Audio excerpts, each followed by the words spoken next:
एक बात बताइए, यदि 18 महीने के लिए आपकी कमाई का साधन यानी आजीविका को बंद कर दिया जाए, आप पर ढेर सारे मुकदमे लाद दिए जाएँ, आपको पुलिस उठा ले जाए और 18 महीने तक आप और आपके लोग, आपके परिवार के लोग, साथी, दोस्त, मित्र इस अधिकारी से उस अधिकारी, इस अदालत से उस अदालत दौड़-भाग करते रहें। इसके बाद अदालत आपसे पूछे कि बताओ इन सारी समस्याओं के लिए जो तुम्हारे साथ हुआ, उन सब के लिए कितना मुआवजा मिलना चाहिए? तो आपका जवाब क्या होगा? अपने दिमाग में अपने 18 महीने के खर्चे, अपने सामाजिक, आर्थिक और तमाम तरीके के हुए नुकसान को आकलन करते हुए अंदाजा लगाइए कि कितना होना चाहिए। लेकिन आपको बता दें कि ऐसा ही एक मामला इलाहाबाद हाई कोर्ट में गया था, तो हाई कोर्ट ने 2 लाख रुपए का मुआवजा दिया है। पूरा केस क्या था, सुनने समझने के बाद आपके मन में भी ढेर सारे सवाल उठेंगे कि बात तो सही है, अगर मुआवजा देने के लिए हाई कोर्ट ने कहा और ये भी कह दिया कि अधिकारियों से ही वसूल के दे दीजिए, ये भी आप कर सकते हैं यूपी सरकार। मगर सवाल है कि क्या ये 2 लाख रुपए वाजिब हैं और क्या हाई कोर्ट को सिर्फ इतना ही कहना चाहिए था? क्या है पूरी कहानी सुनकर कलेजा हिल जाएगा, इसलिए वीडियो को आखिर तक देखिएगा। इसके साथ ही बात करेंगे एक और मामले की, ये भी इलाहाबाद हाई कोर्ट से जुड़ा हुआ है, मगर उससे ज़्यादा जुड़ा हुआ है नेशनल ह्यूमन राइट कमीशन से, यानी मानवाधिकार आयोग से। मानवाधिकार आयोग किस तरीके से भाजपाई एजेंडे को आगे बढ़ा रहा है, उसको देखिएगा। और जब इलाहाबाद हाई कोर्ट में जस्टिस अतुल श्रीधरन जैसे साहसी जज ने पकड़ लिया, तो कैसे-कैसे सवाल निकले हैं, उस पर ज़रा ध्यान दीजिएगा। आगे बढ़ने से पहले आप सभी से एक छोटी-सी अपील है, पहली बार है तो चैनल को सब्सक्राइब करके घंटी बजा दीजिएगा टन से। वीडियो को लाइक और शेयर करना आपकी ज़िम्मेदारी है। तो आइए शुरू करते हैं बातचीत। मामला ये है कि आपके स्क्रीन पर ये पहली जो खबर दिख रही है, मामला ये था कि साल 2024 में 18 अक्टूबर की तारीख थी। उत्तर प्रदेश के बागपत जिले में पुलिस चेकिंग कर रही थी। पुलिस ने चेकिंग के दौरान एक वाहन को, महिंद्रा पिकअप था, उसको रोका और पुलिस द्वारा आरोप लगाया गया कि गाड़ी में गाय का मांस ले जाया जा रहा था। उसी दिन एफआईआर हुई, आरोपी मोहम्मद चांद और व्यक्ति को आरोपी बनाया गया। इन लोगों के खिलाफ कार्रवाई शुरू हुई। पुलिस ने कहा कि गाड़ी में मांस मिला है, आरोपियों ने भागने की कोशिश की और पुलिस पर फायरिंग भी किया। इतने सारे आरोप लगा के cow slaughter act, arms act, BNS, हत्या का प्रयास, ये सब कुछ लगा दिया गया बीएनएस के तहत।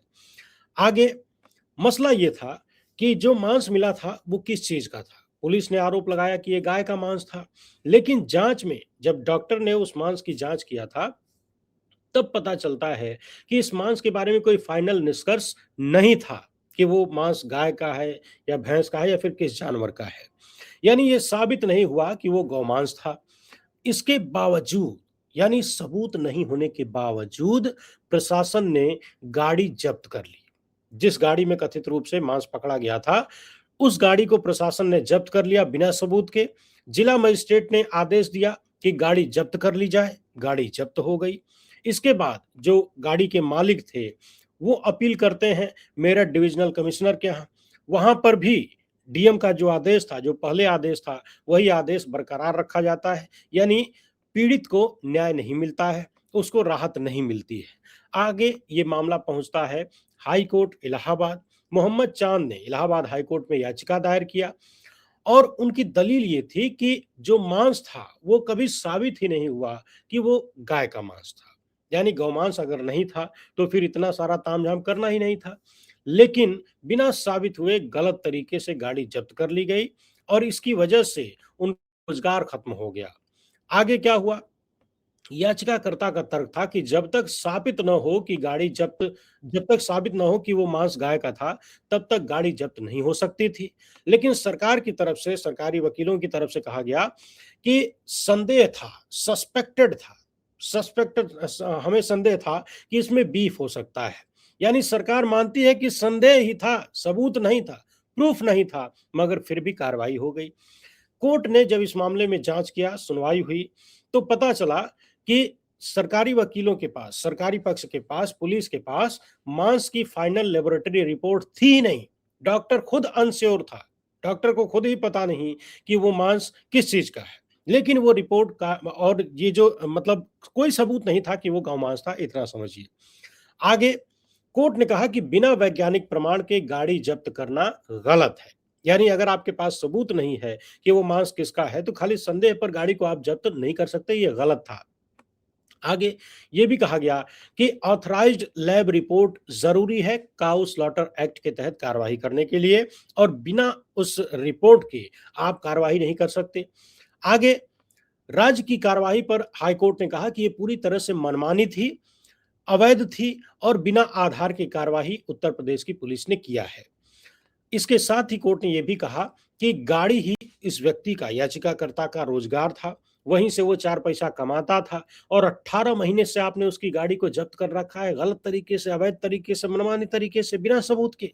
कोर्ट ने आदेश दिया कि 2 लाख का मुआवजा राज्य सरकार 7 दिन के भीतर इस व्यक्ति को दे। कोर्ट ने आदेश दिया कि 7 दिन के भीतर मुआवजा राज्य सरकार उस व्यक्ति को दे, गाड़ी छोड़े, 3 दिन के भीतर वाहन को रिलीज करे, और ये भी कहा कि सरकार चाहे तो जो जिम्मेदार अधिकारी हैं उनसे पैसा वसूल सकती है। यानी कोर्ट ने जो मुख्य बातें कही वो ये कहा कि संदेह कानून नहीं होता है, वैज्ञानिक सबूत जरूरी है, पुलिस की पावर सीमित है, नागरिक के अधिकार सर्वोपरि है। इस तरह की बातें इलाहाबाद हाईकोर्ट ने कहा। और इस मामले की सुनवाई कर रहे थे जस्टिस संदीप जैन। इनकी एकल पीठ ने 27 अप्रैल को अपने आदेश में कहा कि याचिकाकर्ता मोहम्मद चंद ने बागपत जिला मजिस्ट्रेट के उस आदेश को चुनौती देते हुए एक रिट याचिका दायर किया था जिसमें गाड़ी जब्त की गई थी। तो याचिकाकर्ता ने आयुक्त के आदेश को भी चुनौती दिया था। तो फाइनल मामला ये हुआ कि जब सबूत नहीं था और गाड़ी जब्त कर ली गई, इस मामले की जांच में हाईकोर्ट को लगा कि पुलिस ने बहुत गड़बड़ किया है और सामने वाले के साथ, याचिकाकर्ता के साथ ज्यादती हुई है। तो 2 लाख रुपए का मुआवजा देने के लिए राज्य सरकार को कह दिया, क्योंकि 18 महीने से अधिक समय बीत चुका है और उस व्यक्ति की गाड़ी जब्त करके रखा गया है। अब जरा सोचिए और अपने आसपास जहां आप रहते हैं, अपने आसपास के लोगों को देखिए, जो लोग भी इस तरह से माल ढुलाई वाली गाड़ियां रखते हैं, पिकअप रखते हैं, या फिर कोई भी अन्य गाड़ी जो रखते हैं, ट्रक वालों के अलावा जो इस तरह की गाड़ियां रखते हैं, जो खुद ही चलाते हैं, ड्राइविंग करते हैं, उससे 4 पैसा कमाते हैं, उनकी आर्थिक हालत, माली हालत कैसी होती है, आप सबको पता है। ज्यादातर लोग जो गाड़ी लेते हैं पैसा कमाने के लिए, 4 पैसा कमा के घर चलाने के लिए, वो गरीब परिवारों से होते हैं, बेहद सामान्य परिवारों से होते हैं। ज्यादातर गाड़ियां लोन पर होती हैं। 18 महीने सोचिए, 18 महीने के लिए किसी का धंधा पानी बंद कर देना। और सोचिए कि अगर वो गाड़ी लोन पर रही होगी, वो व्यक्ति महीने महीने किस्त भरता होगा, तो किस किस हाल में उसका परिवार रहा होगा। लगभग 18 महीने तक उसका रोजगार बंद रहा, उसकी आजीविका बंद रही, गाड़ी का लोन अगर रहा होगा तो सोचिए क्या कैसे वो भरता होगा, परिवार कैसे चलता होगा, घर के सारे खर्चे, बच्चों की पढ़ाई, खाना पीना, सब कुछ। इसके अलावा केस लड़ने का खर्चा, 18 महीने तक वो आदमी मुकदमा लड़ता रहा, यहां से वहां, वकील की फीस, कागज पत्तर, दुनिया भर के तामझाम। इसके अलावा जो मानसिक टॉर्चर हुआ उस व्यक्ति का, जो सामाजिक टॉर्चर हुआ, जो शारीरिक टॉर्चर हुआ, जो आर्थिक टॉर्चर हुआ, ये जो 4 तरह के टॉर्चर हुए, इसका इसका मुआवजा क्या 2 लाख रुपया होता है? इसके अलावा पूरे परिवार को सजा मिलती है। आप सोचिए, एक आदमी की आजीविका बंद हुई तो वो पूरा परिवार चलाता है, उसके पूरे परिवार को किस बात की सजा दी गई उत्तर प्रदेश की पुलिस द्वारा और यहाँ के अधिकारियों द्वारा? सवाल ये है कि 2 लाख रुपया किस हिसाब से, सवाल यह है कि 2 लाख रुपया किस हिसाब से? और ये जो अधिकारी थे जिन्होंने मनमानी किया, बदमाशी किया, अवैध काम किया, उनको सजा क्यों नहीं? अगर आप बारी बारी से तमाम अदालतें अधिकारियों को बस इसी तरह से छोड़ती जाएंगी, और 2 लाख रुपया उनके लिए कोई बड़ी चीज नहीं, अगर सरकार उनसे वसूल भी ले, हालांकि सरकार शायद ही वसूले, लेकिन अगर अधिकारियों से वसूल भी ले तो 2 लाख रुपया डीएम कमिश्नर के लिए क्या है? अगर उनको सजा नहीं मिलती है तो आगे फिर से वही लापरवाही करेंगे। लेकिन आप जरा सोचिए, 18 महीना अगर वो आदमी अपनी गाड़ी से 20,000 रुपया भी महीना कमाता होगा, 20,000 भी कमाता रहा होगा, तो 3,60,000 रुपया यही हो जाता है। ऊपर से आपने जितने तरह का टॉर्चर, आर्थिक, सामाजिक, नैतिक और तरह तरह के टॉर्चर जो उसने झेला, यहाँ वहां दौड़ना भागना, समाज में जो उसकी छवि खराब हुई, इन सारी चीजों को जब आप जोड़ेंगे तो कितना हो जाएगा? क्या इस व्यक्ति को कम से कम 40-50 लाख रुपए नहीं दिए जाने चाहिए? आपको लग रहा होगा कि ये ज्यादा है, लेकिन 18 महीने के टॉर्चर को सोचिए। अगर वो 20,000 भी महीने का बचाता होगा तो कम से कम 3,60,000 रुपया तो बचत हो गई। और इस 18 महीने में उसको उत्तर प्रदेश की पुलिस ने, वहां के अधिकारियों ने जो टॉर्चर दिया है, जो परेशानी दी है, उसका मुआवजा। और इसे आप मुआवजे का नाम कैसे दे सकते हैं? ये मुआवजा है क्या? ये मुआवजा नहीं कहा जा सकता। इसे कुछ और कहना चाहिए। ये मुआवजा नहीं है। और सवाल ये है कि जिन अधिकारियों ने, जिन डीएम कमिश्नर ने इस तरह की लापरवाही की, जिनकी गलतियों से एक व्यक्ति के पूरे परिवार को, पूरे नाते रिश्तेदारों को सजा मिली, कहीं ना कहीं तरह तरह के टॉर्चर झेलने पड़े, उन डीएम कमिश्नर को सजा कब मिलेगी? उनको सबक कब सिखाया जाएगा कि आपके होने का क्या मतलब है, यदि आप बिना सबूत के ही इस तरह से कार्रवाई को चलने देते हैं, किसी को सजा दिलवा देते हैं? 18 महीने की ये जो सजा मिली है, ये सजा ही तो है। इसका जिम्मेदार कौन है? इसकी भरपाई कौन करेगा? कैसे होगी? आपने कह दिया कि सरकार चाहे तो अधिकारियों से पैसा वसूल सकती है, लेकिन क्या ये थोड़ा सा, इत्तू सा पैसा वसूल लेना ही इन अधिकारियों के लिए सुधारात्मक कार्रवाई है? क्या ये इतने से सुधर जाएंगे? मैंने बार बार कहा है कि इस तरह के जितने भी नुकसान हैं, एक तो आर्थिक वसूली भी इन लोगों से होनी चाहिए, दूसरे इनके खिलाफ ऐसी कार्रवाई होनी चाहिए, ऐसी रिपोर्ट तैयार होनी चाहिए जिसका डर इनको हो। किसी भी मामले में फैसला लेते समय, सामने वाले को सजा देते समय 4 बार सोचें। और जब तक ये नहीं होगा, तब तक ऐसे ही मनमानियाँ चलती रहेंगी। न जाने कितने लोग ऐसे ही संदेहों के कारण सालों-साल झेलते रहेंगे, जेल झेलते रहेंगे, और ऐसे ही उनका परिवार, पूरा परिवार सजा पाता रहेगा। अब आ जाइए दूसरे मामले पर। ये जो दूसरा मामला है, ये भी अमृतकाल का एक परफेक्ट उदाहरण है, बहुत बढ़िया उदाहरण है। हुआ ये कि national human rights commission Uttar Pradesh को जांच का आदेश देता है। पूरा मामला जुड़ा हुआ है एनएचआरसी से और उत्तर प्रदेश के मदरसों से। हुआ ये था कि एनएचआरसी के पास शिकायत गई थी। किसी ने शिकायत कर दिया था कि यूपी में जो 558 मदरसे हैं उसमें गड़बड़ी है। मदरसा नाम सुनते ही आप समझ गए होंगे, व्हाट्सएप यूनिवर्सिटी, गोदी मीडिया, आईटी सेल वाले मदरसों को लेकर कैसी-कैसी चीजें फैलाते हैं, अफवाहें फैलाते हैं। इनके अनुसार सारे मदरसों में खाली आतंकवादी की ट्रेनिंग दी जाती है। बहरहाल यूपी के एनएचआरसी के पास एक शिकायत पहुंचती है कि यूपी के 558 मदरसों में गड़बड़ी है, सरकारी फंड का दुरुपयोग होता है और रिश्वत लेकर नियुक्तियां की जा रही हैं, नियमों का उल्लंघन हो रहा है। इस तरह के आरोप लगाकर एनएचआरसी के पास एक शिकायत भेजी जाती है। इसके बाद एनएचआरसी आदेश देता है इकोनॉमिक ऑफेंस विंग को, जो उत्तर प्रदेश की है, कि वो जाके जांच करे, इन सभी मदरसों की जांच करे। अब जब ये आदेश आया तो सवाल ये उठा कि क्या एनएचआरसी को ऐसा कोई अधिकार है कि वो आदेश कर दे जांच के लिए? भाई जांच के, अभी कोई मेरे पास कोई शिकायत लेकर आए और मैं आदेश कर दूं कि फला की जांच करो, तो ये कैसे हो सकता है? मेरे पास अथॉरिटी होनी चाहिए ना। यही सवाल एक संगठन है, टीचर्स एसोसिएशन मदरस अरबिया, तो ये पहुंचता है इलाहाबाद हाई कोर्ट, वहां पर याचिका डाली जाती है।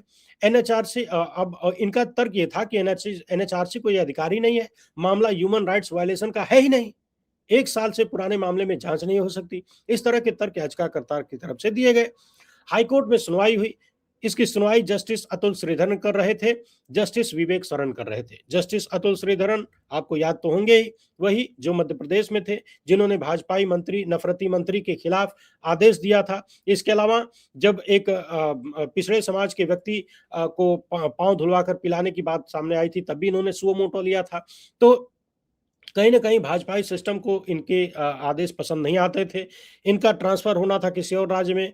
ज़बरदस्ती बीच में कॉलेजियम पर दबाव बना के सरकार ने इनका ट्रांसफ़र इलाहाबाद हाई कोर्ट करवा दिया, और इलाहाबाद हाई कोर्ट में आते ही इनकी सीनियरिटी खराब हो गई। जो इनको सीनियरिटी होनी थी, उससे नीचे आ गए। मगर इलाहाबाद में आकर भी इनका जो रवैया है काम करने का, संविधान को आगे रखने का, इन्होंने उसको छोड़ा नहीं।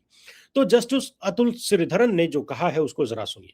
इन्होंने कहा कि हम तो हैरान हैं कि एनएचआरसी ऐसा आदेश कैसे दे सकता है? एनएचआरसी अपनी सीमा से बाहर जा रहा है, यानी जो उसके अधिकार क्षेत्र में है ही नहीं, वैसा आदेश नेशनल ह्यूमन राइट्स कमीशन देता है। एनएचआरसी का काम, हाईकोर्ट कहता है, जस्टिस अतुल श्रीधरन कहते हैं कि एनएचआरसी का काम मानवाधिकार उल्लंघन को देखना है, लेकिन यहां मामला मानवाधिकार का है ही नहीं। एनएचआरसी ज्यूरिडिक्शन से बाहर काम कर रहा है, ऐसा लग रहा है। आगे कोर्ट ने कहा कि एनएचआरसी कोई ट्रिब्यूनल तो है नहीं, वो केस का फैसला नहीं कर सकता, शिकायत दर्ज कर सकता है, एफआईआर करवाने की सलाह वो सिर्फ शिकायत दर्ज कर सकता है, एफआईआर की सलाह दे सकता है, लेकिन आदेश नहीं दे सकता। अब सबसे बड़ा सवाल ये निकलता है कि कोर्ट की सबसे बड़ी टिप्पणी ये है कि जब लोग इसी राज्य में लिंचिंग का शिकार होते हैं, तब एनएचआरसी सुओ मोटो क्यों नहीं लेता? आपको पता है, उत्तर प्रदेश में यानी राम राज्य में आए दिन कहीं भी गोमांस का आरोप लगा के या फिर कोई भी आरोप लगा के और दूसरे धर्म में शादी का आरोप लगाकर इस तरह से, और जो भी ये लोग लव जिहाद का आरोप लगा के तरह तरह से लिंचिंग होती है, मारपीट होती है, डराने धमकाने का काम होता है, खुलेआम होता है। भीड़ कानून को हाथ में लेती है, तो लोगों को परेशान किया जाता है, इंटरफेथ रिश्तों पर सवाल होता है। हाल ही में खबर आई थी कि एक लड़का लड़की जो कि अलग अलग धर्मों से थे, किसी रेस्टोरेंट में बैठे थे, वहां पर हमला हो गया, लोगों ने, गुंडों ने हमला कर दिया, नफरती चिंटुओं ने।